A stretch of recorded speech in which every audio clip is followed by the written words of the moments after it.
میں سے جو ہے وہ کھا پی رہے ہیں، عیش کر رہے ہیں. یہ اس غلام کے مانند ہے کہ وہ اپنے آقا پر بوجھ بنا ہوا ہے. اور ایک غلام وہ ہے کہ جو اس خدمت میں لگا ہوا ہے، نیکی کا حکم دے رہا ہے، بدی سے روک رہا ہے، دین کی خدمت میں لگا ہوا ہے، دین کو قائم کرنے کی جد و جہد میں تن من دھن لگا رہا ہے. وَهُوَ عَلَىٰ صِرَاطٍ مُسْتَقِيمٍ وَلِلَّهِ غَيْبُ السَّمَاوَاتِ وَالْأَرْضِ. آسمانوں اور زمین کے سارے بھید، ساری کھلی باتیں، ساری چھپی باتیں اللہ ہی کے لیے ہیں.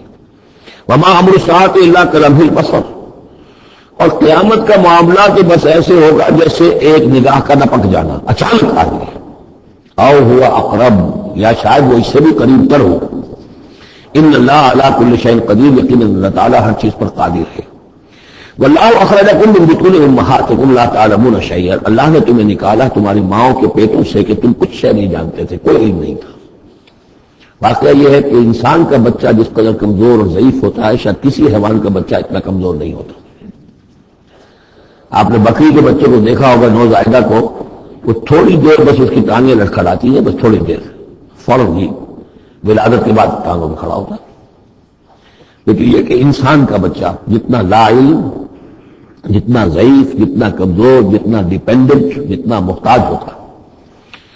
واللہ اخرجکم من بطون امہاتکم لا تعلمون شیئا وجعل لکم السمع والابصار والافئدہ لعلکم تشکرون. پھر اللہ نے تمہیں سماعت دی، بصارت دی اور افئدہ دیے. یہ افئدہ کا جو عام طور پہ ترجمہ جو ہے آپ نے دیکھا ہوگا دل لکھا ہوتا ہے، مجھے اس سے اختلاف ہے.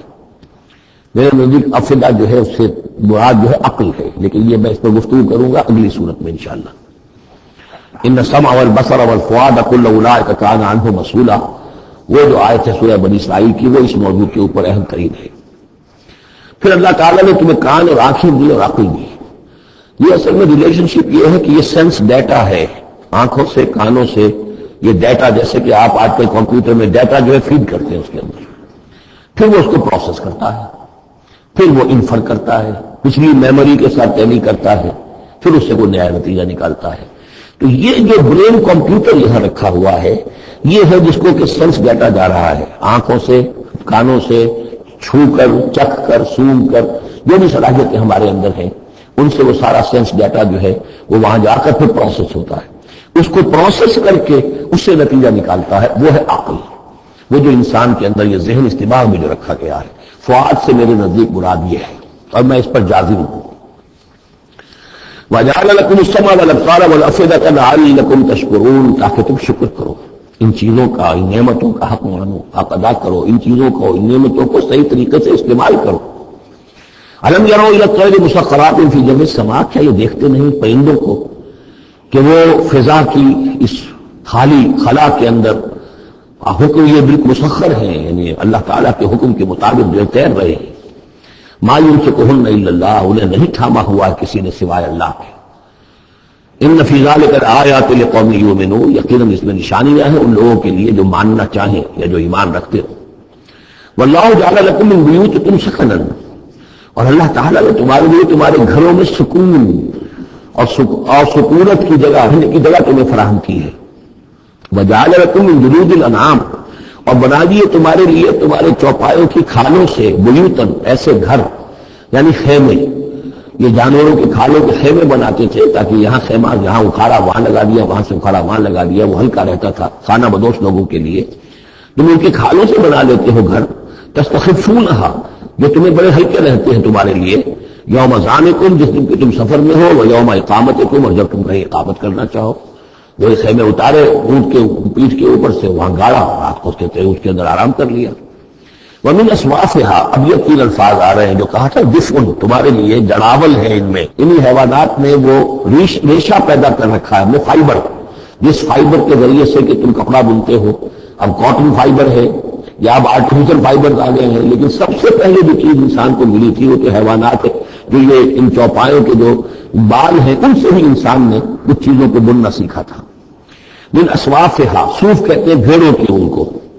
وأوبارها، وبر کہتے ہیں جو کہ یہ ببریاں کہلاتی ہیں اونٹ کی، ان کے جو بال ہوتے ہیں. واشعارها، اور بکریوں کے بال اشعار کہلاتے ہیں. تم ان سے، صوف سے اور ببروں سے اور بکریوں کے بالوں سے، اساسا و متاعا، تم سامان بناتے ہو، اپنے برتنے کی چیزیں بنا لیتے ہو. الہی ایک خاص وقت تک کے لیے. واللہ جعل لکم مما خلق ظلالا، اور اللہ تعالیٰ نے تمہارے لیے جو کچھ اس نے پیدا کیا ہے اس کے ذریعے سے سایہ فراہم کیا ہے. درختوں کا سایہ تمہیں ملتا ہے، کسی اور چیز کا سایہ اللہ تعالیٰ تمہیں دیتا ہے. وجعل لکم من الجبال اکنانا، اور تمہیں پہاڑوں کے اندر چھپنے کی جگہ دے دی ہے، یعنی غاریں ہوتی ہیں. ظاہر بات ہے طوفان جب آتے ہیں اور بڑی تیز ہوا جب چل رہی ہوتی ہے تو پہاڑوں ہی کے اندر وہ کھو موجود ہوتی ہے، وہ غاریں ہوتی ہیں کہ ان میں لوگ پناہ لیتے ہیں. وجعل لکم سرابیل تقیکم الحر، اور تمہارے لیے ایسے کرتے بنا دیے، لباس بنا دیے جو تمہیں گرمی سے بچاتے ہیں. وسرابیل تقیکم باسکم، اور ایسے کرتے یعنی جو ذرا وقتر ہوتے تھے کہ جو تمہاری لڑائی کے اندر تمہیں بچاتے ہیں. کذالک یتم نعمتہ، نعمت کے لفظ کو پھر نوٹ کیجئے، اس طرح اللہ تعالیٰ اتمام فرما رہا ہے اپنی نعمتوں کا علیکم تم پر، لعلکم تسلمون، تاکہ تم سر تسلیم خم کرو اور اطاعت کی روش اختیار کرو. فَإِن تَوَلَّوْا، تو پھر اے نبی اگر یہ رخ موڑ لے، پیٹھ موڑ لے، فَإِنَّمَا عَلَيْكَ الْبَلَاغُ الْمُبِينُ، تو آپ پر تو بس صاف صاف پہنچا دینے کی ذمہ داری ہے. یعرفون نعمت اللہ ثم ینکرونہا، یہ اللہ کی نعمتوں کو پہچانتے ہیں پھر منکر ہو جاتے ہیں. واکثرہم الکافرون، اور ان کی اکثریت جو ہے وہ ناشکروں پر مشتمل ہے. یوم نبعث من کل امۃ شہیدا، اب یہ مضمون جو ہے شہادت حق کا جو سورہ بقرہ میں آیا تھا، وَكَذَلِكَ جَعَلْنَاكُمْ أُمَّةً وَسَطًا لِتَكُونُوا شُهَدَاءَ عَلَى النَّاسِ وَيَكُونَ الرَّسُولُ عَلَيْكُمْ شَهِيدًا. اس کے بعد سورہ نساء میں آیا، ایک تو یہ آیا کہ اللہ کے گواہ بن کے کھڑے ہو جاؤ، پھر آگے چل کر آیا كَيْفَ إِذَا جِئْنَا مِن كُلِّ أُمَّةٍ بِشَهِيدٍ وَجِئْنَا بِكَ عَلَىٰ هَٰؤُلَاءِ شَهِيدًا، آیت نمبر 41. وہ مضمون یہاں پھر دو مرتبہ اس صورت میں آ رہا ہے. وَيَوْمَ نَبْعَثُ مِن كُلِّ أُمَّةٍ شَهِيدًا، جس دن کو اٹھائیں گے ہم ہر امت میں سے ایک شہید. کون ہوگا وہ؟ جسے رسول کی حیثیت سے اس امت کو کی طرف بھیجا تھا. فَلَنَسْأَلَنَّ الَّذِينَ أُرْسِلَ إِلَيْهِمْ وَلَنَسْأَلَنَّ الْمُرْسَلِينَ، سورہ اعراف کی آیت نمبر 6.